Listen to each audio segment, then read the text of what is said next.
permukaan berarti kita harus cari X-nya atau titik-titiknya si penyusun ini ya. Ini pakai Pitagoras, namanya di sini dari kanan sini. Oke, Mister akan bahas dulu PR yang kemarin. Bentar, bisa gerak. Nah ini, how to measure the volume of the styrofoam box. Bagaimana mengukur volume dari styrofoam box-nya, bukan volume udaranya. Kebanyakan dari kalian kemarin menjawabnya itu adalah isi atau volume dari ruangan di dalam styrofoamnya. Itu agak beda ya. Jadi kayak misalkan ini, aqua ini, yang Mister minta adalah volume dari plastiknya ini. Volume plastik, bukan volume ruangan di dalamnya. Kalau volume ruangan di dalamnya itu kan berarti ininya ya, di dalam ini ya, di dalam sini. Nah, yang Mister minta itu adalah volume plastiknya ini. Sehingga kemarin banyak yang mengatakan kalau styrofoamnya itu diisi air, Mister. Kemudian airnya ditimbang. Gitu ya. Airnya ditimbang pakai gelas ukur supaya volumenya naik gitu kan. Nah itu salah, kurang tepat. Itu nanti dia mengukur isi di dalam styrofoamnya. Sedangkan yang Mister minta adalah volume dari bahan styrofoamnya itu, bukan di dalamnya. Ya, bukan ruangan di dalamnya styrofoamnya. Gitu. Nah, cara yang tepat, Mister cuma nemu satu orang yang menjawab tepat, yaitu kemarin Sean. Jawabannya tepat. Dia menyatakan bahwa yang pertama bendanya kan mengapung ya, styrofoamnya kan mengapung. Jadi kita tidak bisa meletakkan styrofoam itu ke dalam gelas air secara langsung. Karena kalau diletakkan di air, nanti ini misalkan airnya styrofoamnya di atas ini. Jadi nggak akan bisa terukur atau cuma masuk sebagian. Iya? Mister Kokopo. Ayo jangan diganggu. Adiknya masih belajar. Oke. Diganggu. Apa tadi Mister lupa sampean? Nah, supaya styrofoam itu bisa diukur masuk ke dalam air, maka cara yang bisa kita buat itu adalah menenggelamkan styrofoamnya. Gimana caranya? Dikasih beban. Jadi styrofoamnya mungkin di dalamnya itu kita kasih balok mungkin, balok yang bisa cukup berat gitu untuk menenggelamkan styrofoamnya. Tapi masalahnya ketika balok dan styrofoam itu tenggelam, nanti kan itu kita jadi mengukur volume dari balok dan volume dari styrofoamnya kan. Nah, untuk mencegah itu, maka kita harus mengukur dulu volume pemberatnya dulu. Jadi volume pemberat itu kayak baloknya ya, Mister? Iya. Pemberatnya macam-macam ya, bisa balok, bisa pakai batu boleh, atau pakai yang ada di timbangan itu 1 kilo, 2 kilo. Boleh nggak, Mister? Kalau ya boleh-boleh aja, tapi kebesaran ya tahu. Kalau batu ukuran sedang boleh, Mister? Boleh. Nah, di sini bagus banget punyanya Sean itu, dia sampai gambar ya, sampai gambar batunya digambar di sini. It's okay. Nah, ini contohnya gelas ukurnya waktu diukur awal, volume airnya itu adalah 300 punyanya Sean ini ya. Cuma ini permisalan aja. Volume air tanpa apa-apa 300. Kemudian volume pemberat ini adalah batunya. Ketika dimasukkan itu volumenya menjadi 420. Nah, di sini jadi 420 ml, berarti batunya doang itu adalah 420 yang dikurangi dengan 300 gitu kan.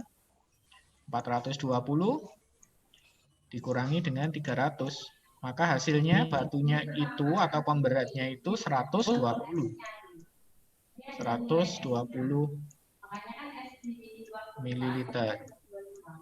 Oh ya, ini disimak baik-baik ya, karena ini pasti Mister masukkan ke dalam DT. Pertanyaan ini akan Mister masukkan ke dalam DT, mungkin bendanya diganti. Nggak harus styrofoam, karena banyak ya benda lain yang bisa mengapung. Tapi caranya pasti sama, kasih pemberat dulu diukur, kemudian nanti dicari. Kemudian volume stereofoamnya, Mister singkat aja, STY gini ya, stereofoam yang ditambah dengan pemberat. Mister singkat PMB gini ya, pemberat. Oke, ini diukur ternyata 550. 550.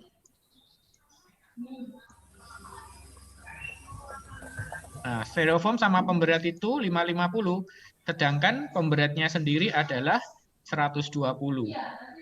Ya, berarti nanti volume stereofoam sendiri tanpa pemberat itu tinggal kita kurangi 550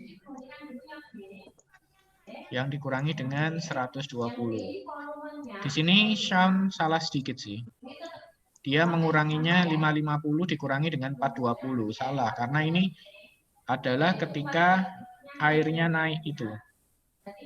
Berarti pemberatnya harus dikurangi sama 300 supaya jadinya itu. Maka jadinya di sini belakangnya 30, kemudian 5 dikurangi 1, 4. Ini adalah volume stereofoam yang benar. Itu ya caranya ya. Bisa ya. Jadi langkah pertama, masukkan air dulu ke gelas ukurnya sehingga ketemu volume air. Kemudian masukkan pemberatnya saja ke dalam air. Nanti akan ketemu volume pemberat atau isi dari pemberat ini. Caranya adalah kenaikan air itu dikurangi dengan volume air sebelumnya. Maka ketemu di sini contohnya 120 itu. Kemudian langkah ketiga, memasukkan stereofoam itu dengan pemberatnya. Sehingga stereofoam itu tenggelam. Nanti diukur berapa, baru dikurangi antara volume stereofoam dengan pemberat itu yang dikurangi dengan volume pemberat. Maka jadinya ketemulah volume dari stereofoam. Itu ya. Oke, kita akan lanjutkan. Nah, untuk tugas pertama di semester 2 ini, Mister akan ambil dari activity 13.4 halaman 9 sampai 12. Silahkan dibuka. Activity books. Activity 13.4 pressure in liquid. Jadi tekanan pada zat cair. Mister, sorry tadi aku lagi pup. Ya. Mister, halaman berapa?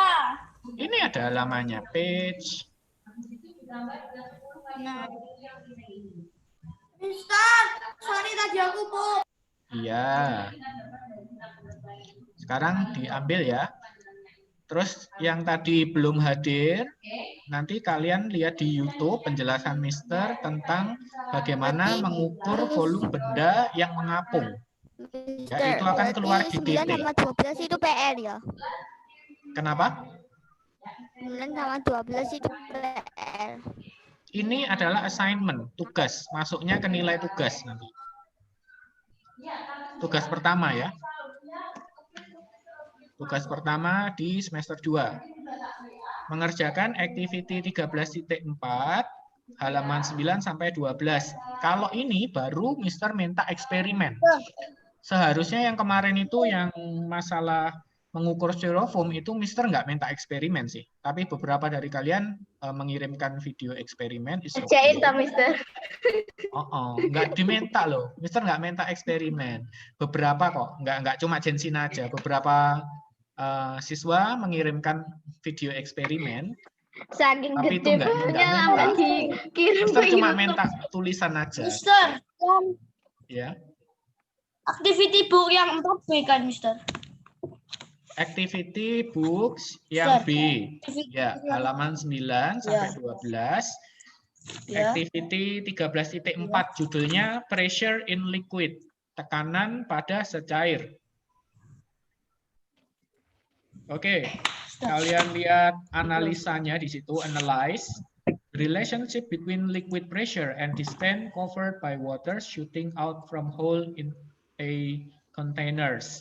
Jadi di sini analisanya adalah 9 sampai 12. Hubungan antara tekanan zat cair dan jarak dari semburan air itu ya, yang keluar dari lubang pada wadah. Kemudian aims ini adalah tujuannya to find out the relationship between depth and liquid pressure. Tujuannya adalah untuk menemukan hubungan antara kedalaman dan tekanan zat cair. Materials ini bahan-bahan yang akan kita gunakan. Yang pertama, transparent 1 liters or 2 liters plastic bottles. Kita samakan aja, pakainya 1 liter aja ya. Jadi pakainya botol yang 1 liter. Botol aqua atau botol air mineral. Sama 12 ya, Mister? Iya. Itu loh ada tulisannya. Oke, jelas ya. Botolnya pakai apa? Botol air mineral 1 liter. Mister, tadi disuruh ngapain, Mister? Ya ini Mister lagi terangin, makanya didengarkan. Yang pertama bahannya adalah 1 liter botol plastik. Botol plastik cari yang 1 liter. Itu aqua yang agak besar itu, yang segini. Ya. Kalau ini berapa ini? Ini 300, berarti kira-kira ya 3 kalinya ini. Ini kan kecil ini. Yang agak gede, yang 1 liter aja. Terus kemudian penggaris, sediakan penggaris atau meteran boleh. Alat ukur ya, pokoknya untuk mengukur. Kemudian Alat ukur. ya, Gelas takar apa?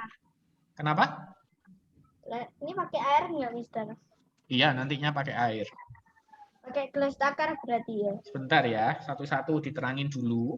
Nanti kalau ada yang nggak jelas baru tanya, biar nggak bolak-balik gitu. Nah, kemudian a marker ini untuk menandai ya. Ya boleh pakai spidol mungkin, atau kalau misalkan nanti menulis di plastik itu kan nggak bisa ya. Maka kamu tulisnya di kertas, misalkan tulis A, B gitu ya, dipotong-potong kertasnya, terus kemudian kamu tempelkan pakai solasi atau pakai apa, itu ya, tempelkan di ininya, botolnya. Kemudian a needle, berarti butuh jarum satu aja untuk buat lubangnya nanti.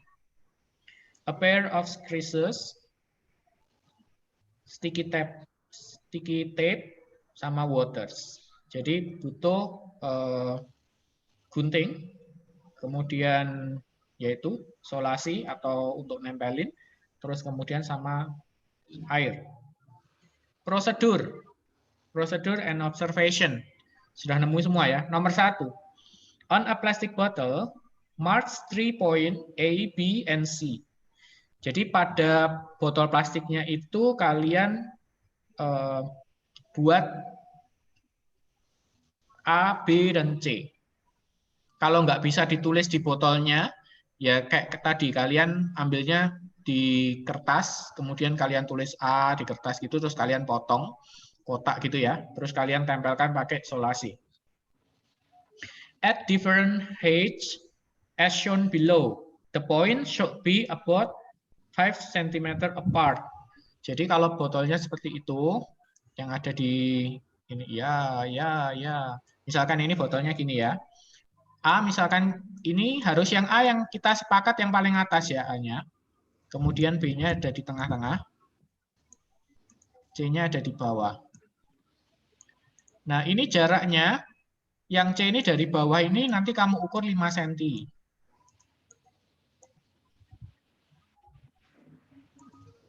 Jarak C antara B ini nanti juga diukur 5 cm juga. Jadi jaraknya 5 cm semua. Ini B dengan A nanti juga diukur 5 cm. Terus A sampai ke atas itu nggak perlu diukur. Biarkan aja berapapun. Jadi ngukurnya dari bawah ya. Dari bawah 5 cm, nanti titik C, terus 5 cm lagi titik B, 5 cm lagi titik A. Dari sini jelas?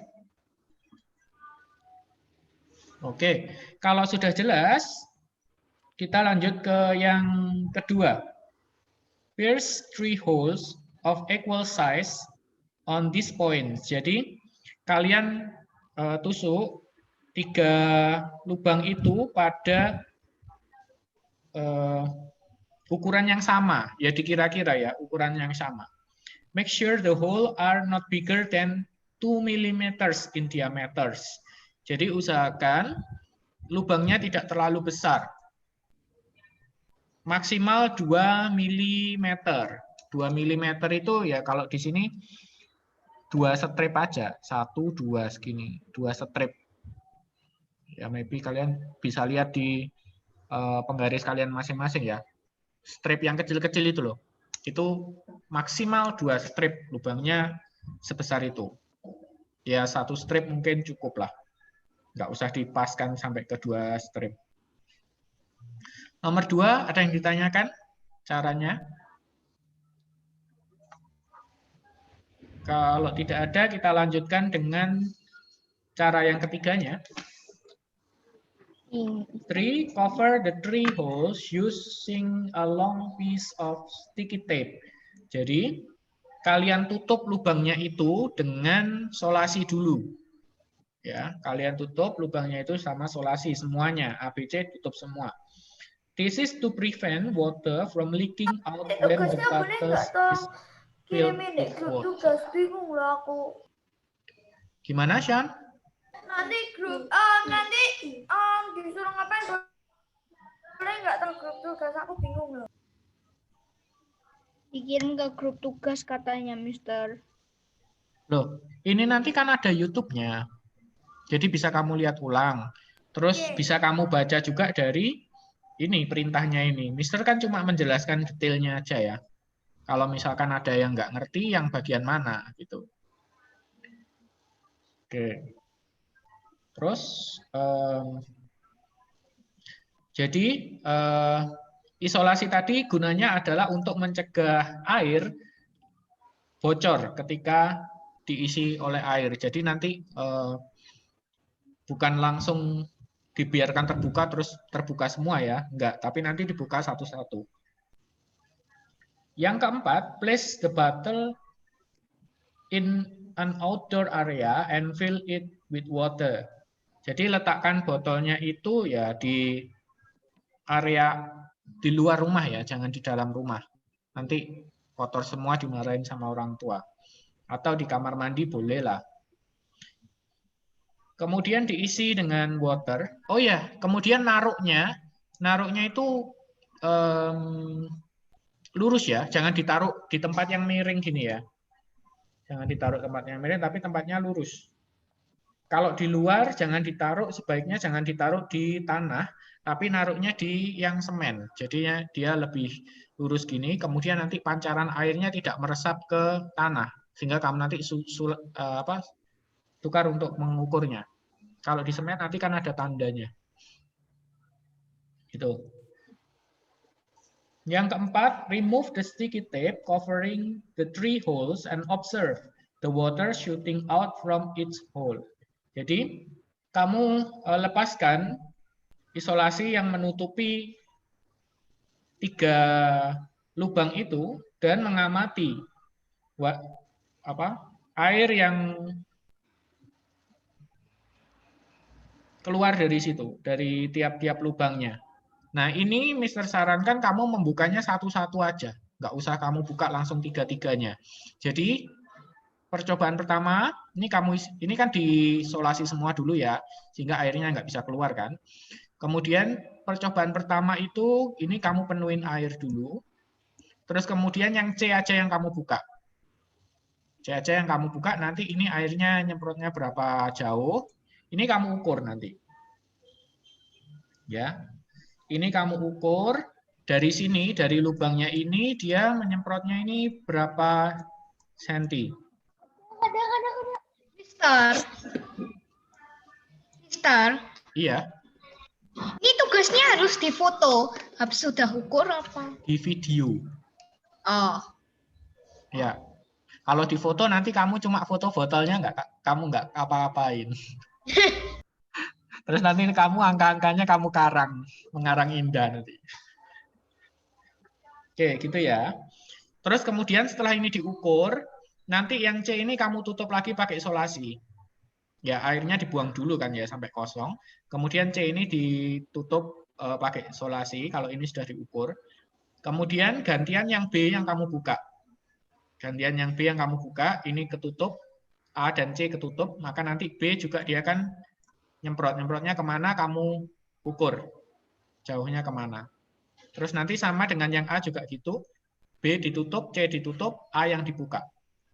Ketika sudah diisi air dulu ya, diisi air penuh, kemudian A dibuka. Tuh. Nanti diukur, masing-masing distance-nya atau jaraknya itu kamu isikan di tabel nomor 7. Di nomor 7 itu ada tabelnya kan, hole A, hole B, dan hole C. Top hole, middle hole, sama bottom hole. Nanti kamu isi masing-masing berapa senti. Itu. Ya, sampai nomor 7 ada yang ditanyakan? Sampai langkah ke-7.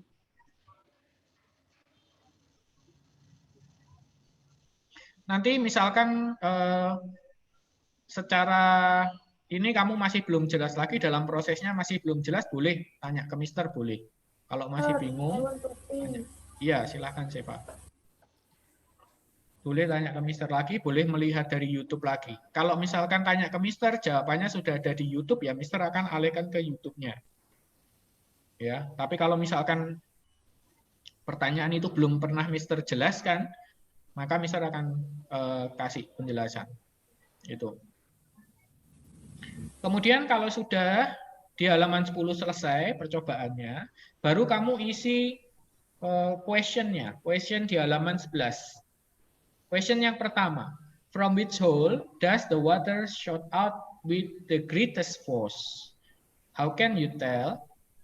Ya, artinya dari lubang yang mana air itu memancar dengan gaya paling besar? How can you tell? Bagaimana kamu bisa tahu itu? Jadi nanti kamu, sebentar ya, Justin. Kamu menjawabnya misalnya hole A, because apa? Atau hole B, because, hole C, because, seperti itu ya. Oke, Justin? itu questionnya harus difoto apa enggak? Hole-nya sampai Apanya? detik ya, Miss. Yang difoto? Question. Question, iya dong. Difoto beserta jawabannya. Kan nanti kamu jawab di situ. Terus kamu foto, kirimin ke Mister. Hole-nya sampai hole Z ya. Kenapa, Kianu? Hole-nya sampai hole Z ya. Hole-nya sampai C aja, A, B, C. Ini hole-nya kan. A, B, C. 3 hole ya. Oke. Pertanyaan yang kedua. From which hole does the water shoot out with the least force? Jadi, dari lubang yang mana air itu memancar dengan gaya yang paling kecil atau paling lemah? Nanti kamu jawab. Kemudian yang ketiga, the force with which water shot out from a hole increases as the fluid pressure acting on the water at that point increases. Jadi artinya gaya di mana air itu memancar dari lubangnya itu meningkat sebagaimana tekanan zat cair pada air di titik itu juga meningkat gitu ya. Jadi kalau Mister terjemahkan lebih gampangannya gini, air itu akan memiliki gaya yang besar atau pancaran yang lebih jauh ketika zat cairnya lebih kuat. Zat cairnya. Tekanan zat cairnya lebih kuat. Terus, at which hole is the liquid pressure the greatest? Jadi, pada lubang yang mana tekanan zat cairnya paling besar, dan yang B adalah yang paling kecil, the least. Kemudian, kalian juga isi di conclusion nanti, liquid pressure is greater at, jadi tekanan zat cair itu lebih besar pada, nanti kalian isi dengan hole A, B, or C. Ya, di situ diisi dengan hole-nya. Then at, daripada pada lubang yang mana, A, B, C, dan lubang yang mana juga. Jadi itu titik-titiknya di conclusion yang 3 itu mengisi lubangnya, A, B, C-nya. Tapi sesuaikan dengan hasil eksperimenmu nanti ya. Terus kemudian, as depth increases, sebagaimana kedalaman semakin bertambah, maka liquid pressure titik-titik. Maka tekanan zat cairnya semakin apa, gitu ya. Oke, itu penjelasan untuk question dan conclusion. Dari penjelasan question and conclusion, ada yang ditanyakan apa enggak? Enggak. Oke, kalau enggak, nanti di halaman 12 itu juga dikerjakan extension. Ini pengayaan ya, extension. Mister bacakan, a dam is used to hold water rivers, to hold back river waters from flowing through its natural course. Dams have walls which are thicker at the bottoms than at the tops. Why do you think dams are built this way? Jadi dam itu kalau dilihat dari samping, itu modelnya dia menyamping gini. Nah, di bagian bawah ini dia lebih besar, kayak gini. Jadi airnya ada di sini ya. Ini air. Nah, kayak gini. Kenapa dam itu, ini kalau dari samping ya, kenapa dam itu kalau yang bawah ini dibuat lebih besar daripada yang atas? Itu kan agak miring itu bawahnya dia lurus gini. Jadi dia yang bawah ini lebih tebal. Ya. Nanti kamu sesuaikan dengan eksperimen yang sudah kamu lakukan. Kenapa kok harus seperti itu? Pembuatan dam itu atau pembuatan bendungan bahasa Indonesianya ya. Oke. Dari sini untuk assignment ada yang ditanyakan. Assignment dikumpulkan paling lambat hari Senin, Monday. Kayaknya hari Senin, Mister. Senin depan. Oke. Ya. Februari ya, bulan Februari tanggal 1 2021 jam 6 sore paling lambat. Lebih dari itu Mister masih terima, nggak apa-apa, tapi nilainya nggak bisa penuh. Kalau mau penuh harus sebelum itu atau maksimal pada waktu ini. Ya. Ingat, telat nggak apa-apa, Mister tetap terima, tapi nilainya tidak penuh. Ya, Keanu? Jam 6, Mister. Jam 6 sore Jam 6 maksimal. pagi. Sore, PM. Ya, berarti kalian kan hari Sabtu sama Minggu libur tuh, bisa kalian gunakan untuk eksperimen pada hari itu. Kalau mau nanti sesudah sekolah juga nggak masalah. Tapi hati-hati dalam ngisinya ya, supaya nggak sampai salah. Mister, Kalau ragu-ragu bagaimana caranya, lebih baik kamu lihat YouTube-nya ini, kamu ulang. Gimana caranya yang Mister katakan, atau kalau masih kurang jelas bisa tanya ke Mister langsung secara privat. Mister, kalau Ya. Sabtu les itu gimana, Mister? Apanya? Kalau hari Sabtu les. Lesnya kan nggak sepanjang hari toh, Keanu. Masa lesmu dari pagi sampai malam? Kan Aku enggak. lesnya 2 jam, Mister. 2 jam berapa? Kayaknya dari jam 9 Ya, kalau jam 9 ya sampai jam 12 kan? Sampai jam 11, terus kamu makan. Makan sampai jam 12. Setelah itu kan bisa mengerjakan ini. Ya? Oke. Diatur sendiri waktunya ya. Dicicil juga boleh. Misalkan hari ini cari botolnya dulu, cari bahan-bahannya. Besok buat lubangnya. Baru nanti Sabtu tinggal percobaannya. Atau hari pertama kamu mau nyoba yang hole C dulu, lubang C. Terus besok lubang B, besoknya lagi lubang A, boleh. Langsung semua juga boleh. Terserah kamu atur sendiri sesuai dengan jadwal yang kamu punya. Oke, kita lanjutkan pada materi chapter 14 ya. Tentang udara, bagian yang pertama.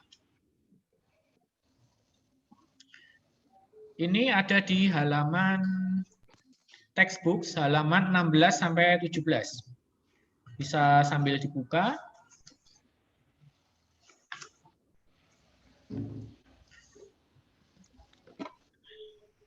Oke. Mister baca yang dari presentasi di sini.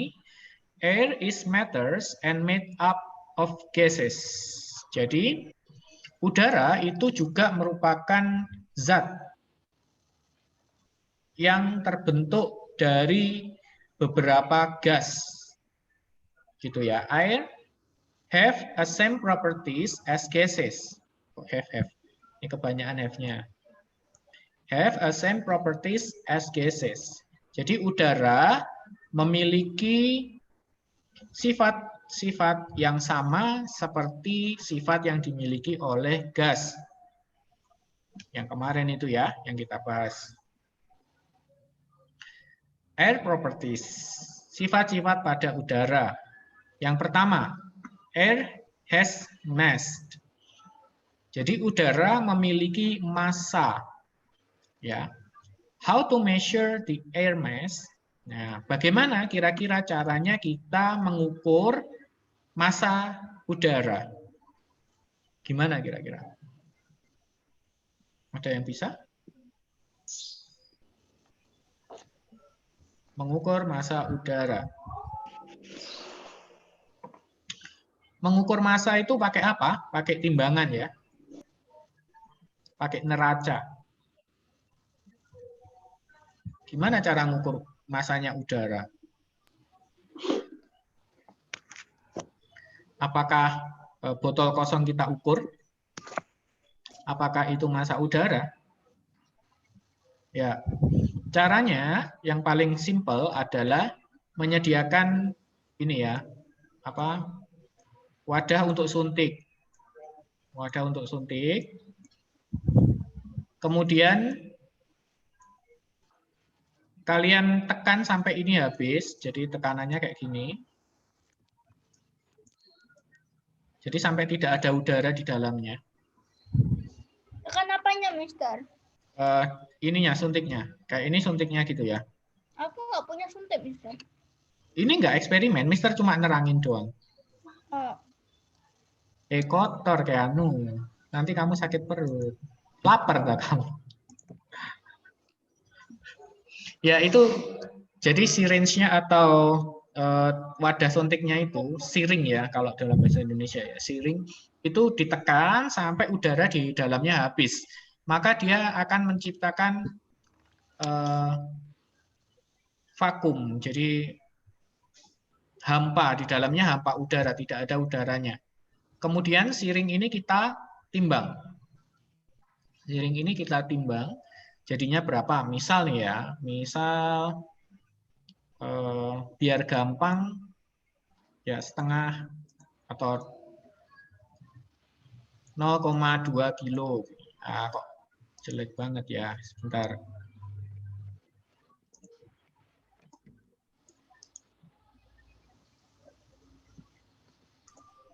Misalnya 1 gram gitu aja deh. 1 gram. Kemudian yang kedua adalah dengan memasukkan udara ke dalam syringe-nya itu. Ya. Misalkan seginilah. Kayak gini jadinya. Gini ya, ini udaranya ini. Air. Atau gas tertentu, tidak selalu air ya, bisa misalkan memasukkan karbon dioksida, memasukkan oksigen atau nitrogen seperti itu. Kemudian ini kita timbang. Misalnya hasilnya 1.2 O5 misalkan. O5 grams. Nah, dari selisihnya ini kita akan mendapati massa dari air ini atau massa dari udara yang ada di dalam siring ini. Jadi nanti 1.05 ini dikurangi dengan 1 gram. Ini ya, dikurangi dengan 1 gram. Maka ketemulah massanya 0,05 gram. Kayak gitu caranya mencari. Meskipun ada alat khusus yang digunakan, yang bisa digunakan untuk mencari massa dari udara ya. Tapi dengan percobaan sederhana seperti ini, kita juga bisa mencari massa dari suatu gas. Oke, sifat kedua dari udara itu adalah occupied space. Berarti dia menempati dan memenuhi ruangan. Yang ketiga, air can be compressed. Bisa dimampatkan, seperti yang kemarin contohnya syringe yang awalnya penuh dengan udara seperti itu, ketika ditekan itu bisa, meskipun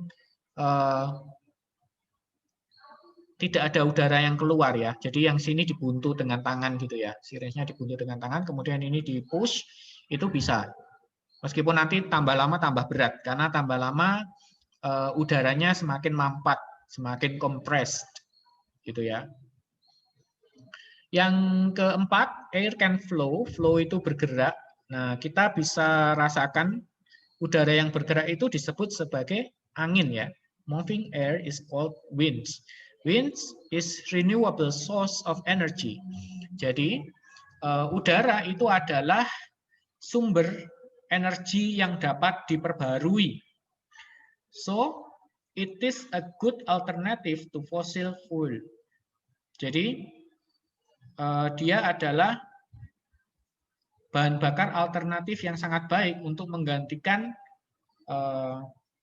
bahan bakar dari fosil. Contohnya kayak bensin gitu ya, premium, itu menggunakan bahan bakar dari fosil juga. Kemudian batu bara gitu ya.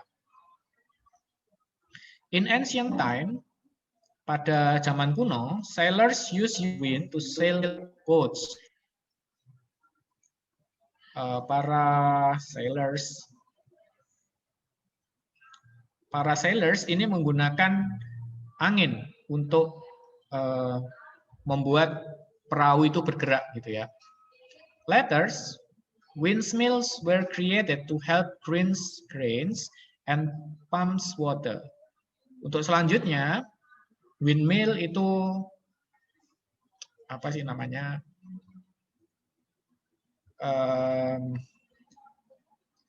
Mister ngeblank lah. Kincir angin. Itu kincir angin. Kincir angin ini Mister mau gambar kincir angin sampean.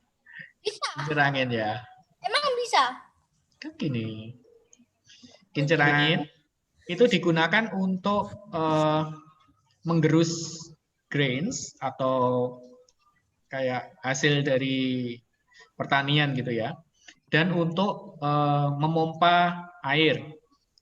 Nowadays, wind is used to turn wind turbine to generate electricity. Pada zaman sekarang juga digunakan untuk menggerakkan turbin untuk menciptakan arus listrik, electricity.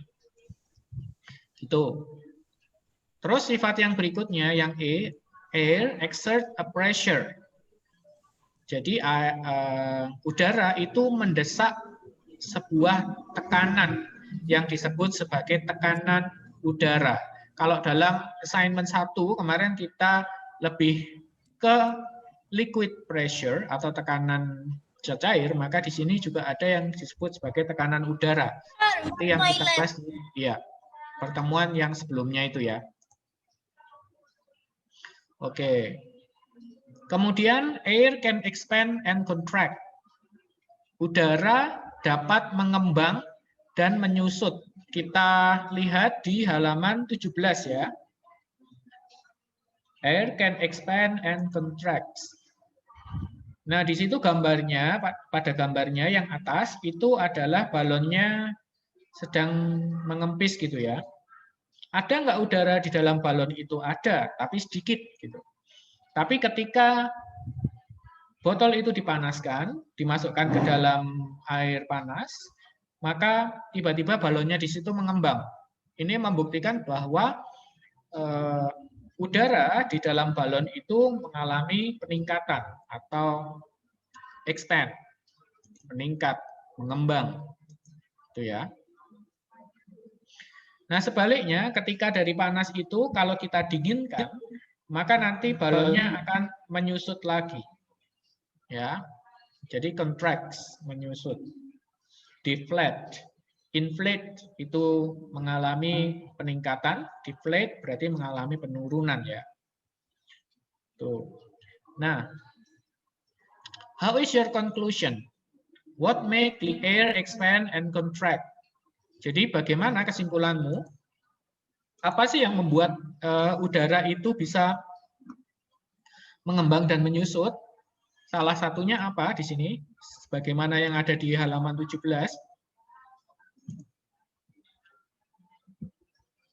Kenny, maybe? How is your conclusion, Kenny?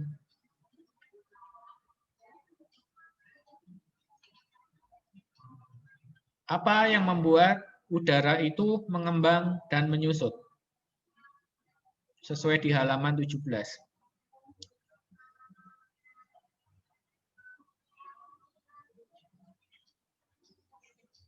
Kenny, unmute. Mister nggak bisa dengar. I don't know. I don't know. Ya, kamu baru dari mana? Jalan-jalan kemana? Dari toilet. Alah, alasan. Mister, 4 menit lagi. Masih tidak 4 minutes? mengerti. Oke, 4 minutes. Oke, Bingung. kalian lihat halaman 17 makanya. Di halaman 17 itu ada botol yang di atas ya, botol. Kemudian ada balon, balonnya masih dalam keadaan menguncup seperti itu ya. Kalau botol itu dimasukkan ke dalam air panas, maka air pada udara pada botol itu dan pada balon itu akan mengalami mengembang menjadi semakin banyak, meningkat, inflated. Maka balonnya di situ akan mulai lebih besar gitu ya. Sebaliknya, kalau misalkan sudah lebih besar gitu, kemudian dikeluarkan, didinginkan lagi, maka balonnya akan menyusut, contract. Nah, apa sih berarti yang di sini faktor yang menyebabkan udara itu expand and contract, yang menyebabkan udara itu mengembang dan menyusut itu apa dalam percobaan ini? Berarti tergantung dari pemanasan dan pendinginan, berarti tergantung dengan suhu. Ya, jadi udara itu bisa mengembang dan menyusut tergantung dengan suhu atau temperatur. Kalau bahasa Inggris ya temperature, gitu ya. Ini kemungkinan nanti bakal Mister keluarkan di DT. Jadi kalian harus perhatikan temperatures. Maaf tadi. Pada temperatur yang tinggi, berarti pada suhu yang panas, maka udara mengalami mengembang. Pada suhu yang dingin, maka udara mengalami menyusut, gitu ya. Oke, ini sekilas tinggal 1 menit. Air is made of 78% nitrogen atau N2, 21% oksigen O2, 1% carbon dioxide atau CO2, dan water vapor atau uap air H2O and other gases. Ini adalah komposisi yang dimiliki oleh udara. Jadi paling banyak adalah pada nitrogen. Nanti pembahasannya fungsi-fungsi dari nitrogen, oksigen, karbon dioksida, uap air, dan gas-gas yang lain akan kita bahas pada pertemuan berikutnya ya. Ya benar ya, ini sampai jam 10.45. Oke, tinggal 1 menit. Dari sini dulu ada yang ditanyakan seputar properties of air dan composition of air, bagian yang persentase ini. kegunaannya kita akan bahas di pertemuan yang mendatang. Oke, karena waktunya sudah habis, Mister selesaikan sampai di sini. Kok cepet banget ya kerasanya. Ya buat Mister cepet, buat kita lama Mister. Masa sih?